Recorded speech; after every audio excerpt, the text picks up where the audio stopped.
بسم اللہ الرحمن الرحیم۔ السلام علیکم ورحمۃ اللہ وبرکاتہ۔ ترکی میں ایک روسی سیاح نے ہوٹل میں کئی دن کے قیام کے بعد پیسے ختم ہو جانے پر جب ہوٹل چھوڑا تو باہر زوروں کی بارش ہو رہی تھی۔ روسی نے ہوٹل والوں سے بہت کہا کہ مہربانی کیجیے مجھے ایک اضافی رات اپنے یہاں بسر کرنے دیجیے، مگر ہوٹل والوں نے اسے شدت کے ساتھ انکار کر دیا۔ اس برستی بارش میں روسی کسی ٹھکانے کی تلاش میں چلا تو اسے ایک گھر کے سامنے شیڈ سا بنا دکھائی دیا۔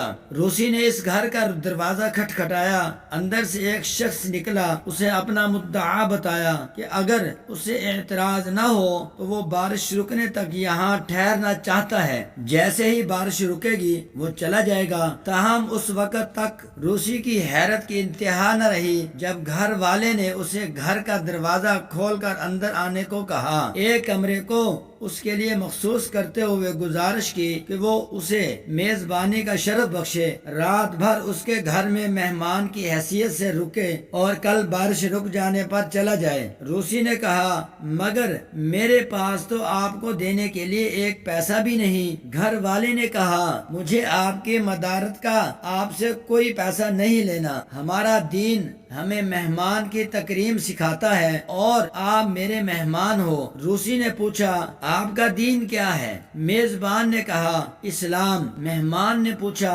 یہ اسلام کیا ہوتا ہے؟ میزبان نے اسلام کی تشریح اور فلسفہ بتایا تو روسی حسن اخلاق، میزبانی اور تکریم سے متاثر ہو کر اسلام قبول کر بیٹھا۔ جو اخلاق اور ادب کا سرمایہ رکھتا ہے وہ دلوں کو ہمیشہ کے لیے خرید لینے کی قوت رکھتا ہے۔ میرے ایک دوست نے بتایا کہ میں اور میرا بیٹا ایک جائے نماز خریدنے کے لیے دکان میں داخل ہوئے۔ سب سے اچھی اور اچھوتی جو جائے نماز ہمیں پسند آئی اسے ہم سے پہلے ہی ایک گاہک اٹھائے کھڑا تھا۔ گاہک قیمت میں کچھ کمی اور رعایت چاہتا تھا جبکہ دکاندار اپنی بتائی ہوئی قیمت پر اٹل کھڑا تھا۔ سودا نہ ہو سکنے پر جب پہلا گاہک چلا گیا تو ہم نے کہا پسند تو ہمیں بھی یہی جائے نماز ہے مگر آپ رعایت ہی نہیں کر رہے۔ دکاندار نے کہا بالکل رعایت کروں گا اور جو قیمت آپ کو اچھی لگے گی اس پر آپ کو یہ جائے نماز دوں گا۔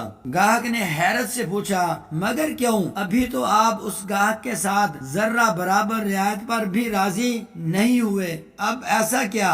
دکاندار نے کہا جب آپ دکان میں داخل ہوئے تھے تو آپ نے مجھے سلام کیا تھا۔ سلام تو آپ کے بیٹے نے بھی مجھے کیا تھا بلکہ اس نے تو مجھے مصافحہ اور ہاتھ بھی ملائے تھے۔ آپ لوگوں کا یہ اخلاق مجھے مجبور کر رہا ہے۔ آپ کے آداب اور اخلاق کی وجہ سے آپ سے رعایت اور آپ کے ساتھ میرا حسن معاملہ آپ کا حق ہے۔ یاد رکھنے والی بات یہ ہے کہ لوگوں کے مرتبے ان کے اخلاق کی وجہ سے بلند ہوا کرتے ہیں، بلکہ لوگ تو یوں بھی کہتے ہیں کہ اخلاق بھی رزق کی طرح ملی ہوئی دولت ہوتی ہے اور اس اخلاق میں کوئی غنی ہوتا ہے تو کوئی بے حال فقیر۔ جو اخلاق کی ملکیت رکھتا ہے لوگ اس سے راضی ہوتے ہیں، اس کا رزق بڑھ جاتا ہے۔ سرکار دو عالم صلی اللہ تعالی علیہ وآلہ وسلم کا ارشاد مبارک ہے کہ مومن کے اخلاق سے زیادہ کوئی بھی وزنی چیز قیامت والے دن میزان پر نہیں ہوگی۔